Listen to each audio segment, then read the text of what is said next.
Hello everyone, JEE mains exam जनवरी shift आपका खत्म हो चुका है और उम्मीद करता हूं कि आप लोगों ने जैसा भी किया है अपना 100% दे के आए हैं। ठीक है, जितना जितना आपने मेहनत किया था उसी के अकॉर्डिंग आपने, अगर एग्जाम अच्छे से दिया है, ये भी एक फैक्टर होता है कि एग्जाम आपने अच्छे से दिया हो सकता है आपको आता बहुत कुछ हो लेकिन आप एग्जाम में परफॉर्म नहीं कर रहे हैं, तो वो एक पार्ट होता है, हर एक पर्सनैलिटी का अलग अलग पार्ट होता है। तो मैं उम्मीद कर रहा हूं आपने अपना 100% दिया है एग्जाम में, अच्छे अच्छे स्कोर्स आपके आ रहे हैं, जितनी आपने मेहनत की उससे सेटिस्फाइड रहे, संतुष्ट रहें।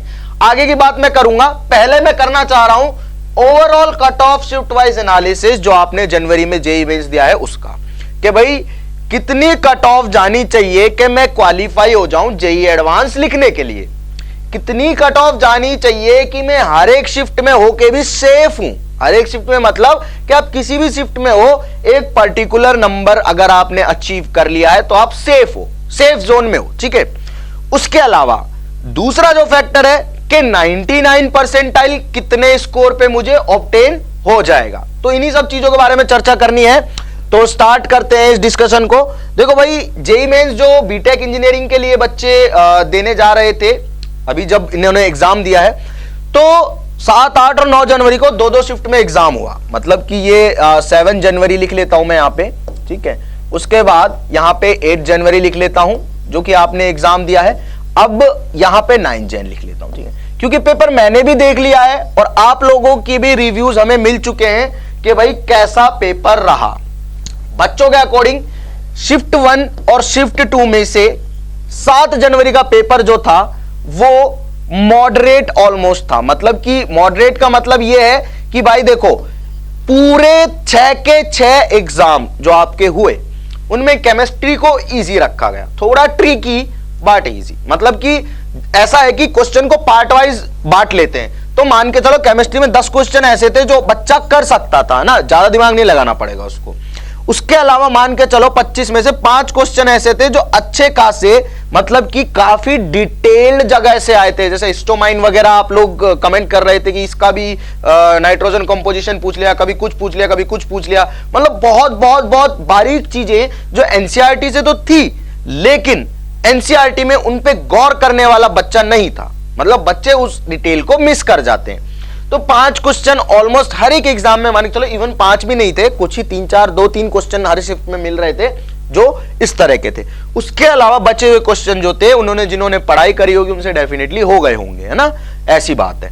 अब अगर मैं बात करूं, मतलब कि 10 क्वेश्चन ऐसे आ रहे थे ना कि बच्चे कर सकते हैं, मतलब जिसने ठीक ठाक पढ़ाई की है वो कर सकता है, तो मतलब 40 नंबर का स्कोप आपको दिख गया केमिस्ट्री में। तो 40 नंबर अगर आप लेके आ रहे हो 100 में से, तो आप मान सकते हो कि पेपर आसान ही है केमिस्ट्री का। ठीक है, अब मैं बात कर लेता हूं, हर एक शिफ्ट के लिए बात कर रहा हूं फिजिक्स की। अगर मैं फिजिक्स की बात करूं भाई, फिजिक्स में अब ये हर एक बच्चे के ऊपर डिपेंड करता है कि उसने कैसी तैयारी की, कितने चैप्टर कवर किए, क्या वो सारा सिलेबस पढ़ के गया है, क्या उसके पढ़े हुए सिलेबस में से पार्ट में से पेपर में क्वेश्चन आ भी रहे हैं। ठीक है, तो उसी मेजोरिटी को काउंट करके अगर मैं बात करूं तो फिजिक्स में क्या हुआ भाई, फिजिक्स में पेपर जो है वो मॉडरेट से और डिफिकल्ट ही रखा गया। कोई पेपर में क्वेश्चन थोड़े ट्रिकी थे, मॉडरेट से डिफिकल्ट की तरफ रखा गया। पेपर में क्वेश्चन डिफिकल्ट भी थे, पेपर में क्वेश्चन ट्रिकी भी थे और पेपर में क्वेश्चन लेंदी भी थे, है ना।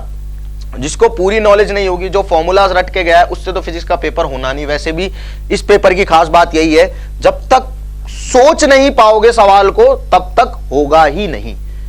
मैथ्स में आप क्या कर सकते हो, आपको पता है फॉर्मूला क्या होता है, आपको पता तरीका क्या है, आपको तरीका पता है, आप सवाल कर दोगे, आपको दिमाग नहीं लगाना, आपको पता है मेरे को डेफिनेट इंटीग्रेशन करना, लिमिट यहां से यहां पुट करनी है, a + b - x फॉर्मूला लगाना है, सवाल हो जाएगा। ऐसा सवाल आएगा तो ऐसा तरीका, ऐसा सवाल आएगा तो ऐसा तरीका। लेंदी भले ही हो सकता है, टाइम कंज्यूमिंग हो सकता है।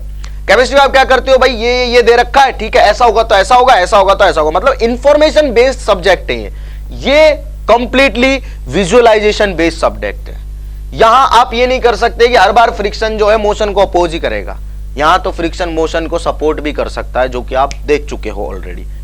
तो मतलब यह है कि यहां बच्चे को सोचने पे और कॉन्सेप्चुअली डेप्थ नॉलेज पे फोकस करना पड़ा, जिसकी वजह से पेपर, मतलब एक्चुअल में पेपर में जो चीजें पूछी गई थी वो बहुत ज्यादा आसान नहीं थी। फिजिक्स में आसान बिल्कुल भी नहीं थी, मैं इसे आसान बोलूंगा ही नहीं कि बच्चे के लिए 11वीं 12वीं का बच्चा, 12वीं का बच्चा अगर 11वीं पढ़ के 12वीं पढ़ के और एग्जाम दे रहा है, इवन ड्रॉपर भी है, तो भी पेपर को मैं मॉडरेट बोलूंगा, बाकी पेपर मॉडरेट से डिफिकल्ट के बीच में ही रहा। शिफ्ट वाइज मैं बता दूंगा कौन सा पेपर कैसे आया, ठीक है। ओके, मैथ्स का जो पार्ट प्ले किया एनटीए ने वो इस तरह से प्ले किया कि भाई मैथ्स को हमेशा रखा लेंदी। मैथ्स को लेंदी क्यों रखा भाई? देखो, केमिस्ट्री को इजी बना दिया, मतलब बच्चों ने कम टाइम में कर लिया। अगर बच्चों ने कम टाइम में कर लिया तो इसका मतलब वो टाइम बच गया उनके पास में, तो कहीं तो कंज्यूम होगा। 3 घंटे किस लिए दिए हैं? इसीलिए तो दिए हैं कि भाई टाइम आपका लगे 3 घंटे पेपर को सॉल्व करने में, एक ऑन एन एवरेज बच्चे का। तो मैथ्स में आपका टाइम लगा होगा और बिल्कुल लगा होगा, क्योंकि अच्छे अच्छे सवाल मैथ्स में आए थे जो कि काफी लेंदी भी थे, ठीक है। तो इस तरह से रखा गया कि केमिस्ट्री को इजी के आसपास रखा गया, ट्रिकी बट इजी। ट्रिक अगर आपको पता चल गई कहां से दिया हुआ है, क्या चीज दी हुई है, कैसे करते हैं, कैसे करना चाहिए, तो आप कर पाओगे। उसके अलावा मैं बात करूं अपने फिजिक्स की, तो फिजिक्स में काफी अच्छे अच्छे क्वेश्चंस थे, उसको थोड़ा डिफिकल्ट के पास रखा गया और मैथ्स को लेंदी। तो इजी डिफिकल्ट प्लस लेंदी बन गया एक कॉम्बो, यही उन्होंने प्लेस कर दिया हर एक शिफ्ट में। अब बात करूं मैं ओवरऑल, मतलब कि easy chemistry, difficult physics plus lengthy maths. तो शिफ्ट 2 का जो पेपर था वो ऑलमोस्ट मान के चलो आप डिफिकल्ट ही था, ठीक है। डिफिकल्ट क्यों था? क्योंकि सवाल अच्छे थे, लेंदी भी थे, ट्रिकी भी थे और दिमाग पे जोर भी डालना पड़ रहा था। 8 जनवरी का फर्स्ट शिफ्ट का एग्जाम था, वो भी मॉडरेट था। इजी तो कोई भी पेपर नहीं होता। देखो, जेई मेन का पेपर दे रहे हो आप, इजी बोलना गलत है। एक टीचर के परसेप्शन से देखना चीजों को अलग होता है, एक बच्चे एवरेज बच्चे की नजर से देखना चीजों को अलग होता है, एक टॉपर के नजरिए से देखना चीजों को अलग होता है। और सेकंड जेन यहां पे भी डिफिकल्ट ही रहा, ठीक है। उसके बाद अगर मैं बात करूं 9 जेन की, तो पहला थोड़ा इजी से मॉडरेट की तरफ था, मतलब मॉडरेट की तरफ ज्यादा शिफ्ट था, मान के चलो 70% मॉडरेट 30% इजी था। इसमें क्वेश्चंस ठीक ठाक थे, है ना। लेकिन इसका जो दूसरा पेपर आया भाई, वो सही में फिजिक्स का डिफिकल्ट पेपर था और अमंग ऑल सबसे ज्यादा डिफिकल्ट पेपर था। डिफिकल्ट क्यों था भाई? देखो, यहां पे एक सवाल ऐसा भी दिया गया था जहां पे सॉलिड एंगल कॉन्सेप्ट यूज करना है आपको, एनर्जी का परसेंटेज निकालना है, तो वहां पे मतलब सारी चीजें यूज करनी पड़ेंगी आपको भाई। रिफ्रैक्शन भी देखना पड़ेगा, वहां पे क्रिटिकल एंगल का कॉन्सेप्ट भी लगाना पड़ेगा, वहां पे परसेंटेज रेशियो भी निकालना पड़ेगा, वहां पे ये भी पता होना चाहिए कि एनर्जी जो निकलेगी वो इस तरह से निकलेगी, तो मतलब सॉलिड एंगल कॉन्सेप्ट यूज करना पड़ेगा। तो मिक्स कॉन्सेप्ट क्वेश्चंस यहां पे थे, बहुत अच्छे अच्छे क्वेश्चंस थे। जो सोलेनॉइड का क्वेश्चन था, उसमें मैग्नेटिक फील्ड में घूम रहा था जो चार्ज, है ना, सर्कल में घूम रहा था, वो रेडियस जो है उसकी हाफ रेडियस के बराबर ट्रेवल करके सर्कुलर पाथ ट्रेस कर रहा था। तो वो सारी चीजें काफी अच्छी अच्छी थी, मतलब अच्छे डिटेल पे क्वेश्चंस था। डिस्क के ऊपर सर्कुलर मोशन कर रहा था एक मास, और एक रिंग जो है मैग्नेटिक फील्ड में प्लेस कर दिया था, उसको टॉर्क दे दिया था, सिंपल हार्मोनिक मोशन कर रहा था, मतलब मैग्नेटिज्म में सिंपल हार्मोनिक मोशन को डाल के, मतलब मिक्स कॉन्सेप्ट क्वेश्चंस ज्यादा थे। तो इसके बेस पे आप कट ऑफ क्या एक्सपेक्ट कर सकते हो, मुझे चर्चा करनी है उस बारे में। तो देखो भाई, बात समझने की कोशिश करो। आप चाहे किसी भी शिफ्ट में हो, पेपर आसान नहीं था, ऑब्वियसली बिल्कुल भी नहीं था। जेई मेन से भाई आसान कहां से आएगा, बच्चों के लिए तो डिफिकल्टी है। तो ये मान के चलो, आप चाहे किसी भी शिफ्ट में आप पेपर दे रहे हो, किसी भी शिफ्ट में, किसी भी शिफ्ट का मतलब है कि इनमें से चाहे आप डिफिकल्ट वाली शिफ्ट में हो, चाहे आप इजी वाली शिफ्ट में हो, चाहे आप डिफिकल्ट वाली शिफ्ट में हो, चाहे आप इजी टू मॉडरेट वाली शिफ्ट में हो, आप अगर 90 से ऊपर स्कोर कर रहे हैं तो आप 100% सेफ हैं। मतलब कि आप जाएंगे डेफिनेटली जेईई एडवांस लिखने के लिए 90 से ऊपर अगर आप स्कोर कर रहे हैं। क्योंकि बच्चों में देखो यार, पेपर में ऐसा हो रहा है कि केमिस्ट्री में 10 क्वेश्चन आसान आ गए तो 40 तो वहीं स्कोर हो गए। अब फिजिक्स और केमिस्ट्री में 25-25 तो कम से कम स्कोर करेगा ही। मैं ये एक ओवरऑल जनरल कैटेगरी को एक स्टैंडर्ड मान के बात कर रहा हूं, ठीक है, क्योंकि मुझे फिर कैटेगरी वाइज उसमें नहीं घुसना है, वो कैसे भी वेरी कर सकता है। उसके लिए फिर मुझे और डेटा चाहिए, कितने बच्चों ने किस कैटेगरी के ने कहां पे पेपर दिया, कैसे दिया, किस शिफ्ट में दिया, तो वो एक बहुत डीप चीज हो जाती है। हम बात कर रहे हैं एक सबके लिए जनरल स्कोर की, कि भाई 90 प्लस अगर आप लेके आ रहे हैं तो आप सेफ हैं, मतलब आप किसी भी शिफ्ट में बैठे हो आप कट ऑफ पार कर जाएंगे, ठीक है। अब दूसरी बात यह है कि कट ऑफ डिसाइड कैसे होगी भाई, इन बच्चों की जो कट ऑफ है वो इसी शिफ्ट के बच्चों के साथ में डिसाइड होगी, 9 जनवरी के सेकंड शिफ्ट के साथ में। इस शिफ्ट वाले बच्चे जो हैं उनकी कट ऑफ इसी शिफ्ट के बच्चों के साथ में डिसाइड होगी, ठीक है। मतलब क्या है कि ऑब्वियस सी बात है, यहां तो कट ऑफ कम जाएगी। कम क्यों जाएगी भाई, सबसे डिफिकल्ट पेपर आया था यहाँ पे, अच्छा पेपर था, केमिस्ट्री का भी अच्छा था, मैथ्स का भी अच्छा था, और फिजिक्स का भी अच्छा था। डिफिकल्ट था मतलब यहाँ सबके लिए डिफिकल्ट पेपर था, तो कट ऑफ थोड़ी कम हो जाएगी। तो ये वाले बच्चे तो भाई ये मान के चलो 75 के आसपास भी अगर लेके आ जाएंगे तो ये बिल्कुल श्योर है। अगेन 75 90 से कम ही है। मैंने हमेशा यही बोला है कि 90 अगर आपने स्कोर कर लिया है, आप किसी भी शिफ्ट में पेपर दे रहे हैं, मेरी बात समझो बच्चों, किसी भी शिफ्ट में आप पेपर दे रहे हो आप डेफिनेटली सेफ हो।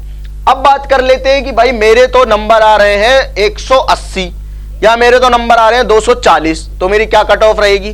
तो पेपर के पैटर्न को अगर मैं एनालाइज करके बोलूं तो 210 से ऊपर नंबर लेके जो बच्चे आ रहे हैं वो 99 परसेंटाइल से ऊपर स्कोर कर रहे होंगे। मतलब 210 से ऊपर आप समझो कि आपका 99 परसेंटाइल आ गया है, और 99 परसेंटाइल के साथ साथ आप 99 point something, 99 point something else, 99 point something and something else also. तो इस तरह से आपका परसेंटाइल वेरी करता रहेगा 99 से 100 के बीच में, 210 से ऊपर। और आपको पता होगा हमने ऑलरेडी वीडियो बनाई हुई थी अब की बार 210 पार करके, तो वहां पे 99 परसेंटाइल को ही एक मेजर गोल रखा गया था कि 99 परसेंटाइल जो है 210 नंबर के आसपास हो सकती है।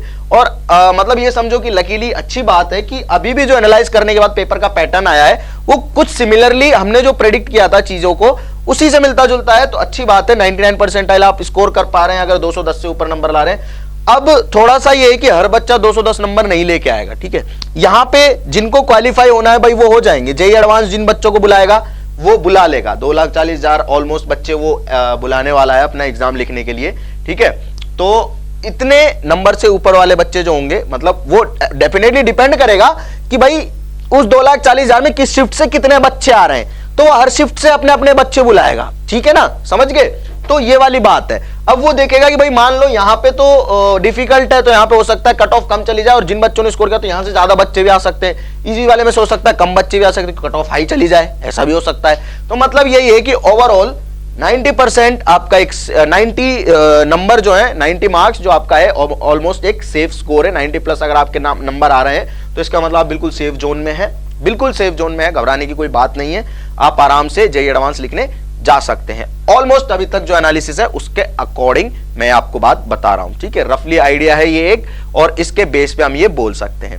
अब जेईई में जेईई मेंस का अप्रैल भी आ रहा है, तो देखो यार जिनका 90 प्लस नंबर आया है उनके लिए स्कोप थोड़ा है कि या तो वो आगे आने वाले 3 महीने में एडवांस तोड़ दें, बहुत अच्छे से पढ़ाई कर लें, इतने अच्छे से कर लें कि एडवांस क्लियर कर लें। और कोई जरूरी बात नहीं है, देखो जिन बच्चों की जेईई मेंस में 20,000 रैंक आती है ना, उन बच्चों का जेईई एडवांस में 2,000 भी आती है। ऐसा बहुत सारे एग्जांपल्स आपको मिल जाएंगे। जिन बच्चों का जेईई मेंस अच्छा नहीं होता है उनको जेईई एडवांस में काफी अच्छी रैंक भी आ जाती है, क्योंकि ये जेईई एडवांस भी पूरा और जेईई मेंस भी हालांकि कॉन्सेप्चुअल क्लैरिटी पे होता है, लेकिन इस टाइम पे हो सकता है आप एक पेपर दे नहीं रहे होते हो, पहला पेपर आप यहीं पे देते हो, जिसकी वजह से आपको थोड़ा आइडिया होता है जेईई क्या पूछता है, और उसके अकॉर्डिंग आप तैयारी करते हो। 3 महीने में जब घिस दोगे अपने आप को तो बच्चों डेफिनेटली आप जेईई एडवांस भी क्रैक कर पाओगे। और अप्रैल तो हमारे पास एक बोनस है ही, वहां पे जाके भी हम अपना 2 महीने के अंदर अंदर स्कोर इंप्रूव कर सकते हैं। तो यहां पे मुझे कट ऑफ की बात करनी थी, जो कि मैं बोल रहा हूं कि 90 प्लस अगर आप मार्क्स लेके आ रहे हैं तो इसका मतलब आप किसी भी शिफ्ट में आप सेफ हैं।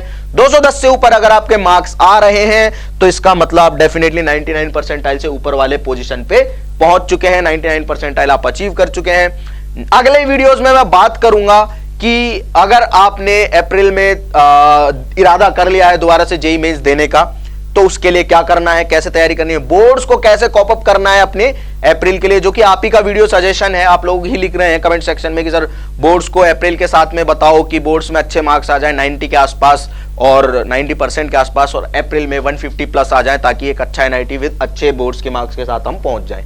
और उसके अलावा एडवांस तो है ही, उसके लिए तो हमें भाई स्ट्रेटजी पूरे अच्छे से बनानी पड़ेगी, तो उन सारी चीजों के बारे में चर्चा करेंगे।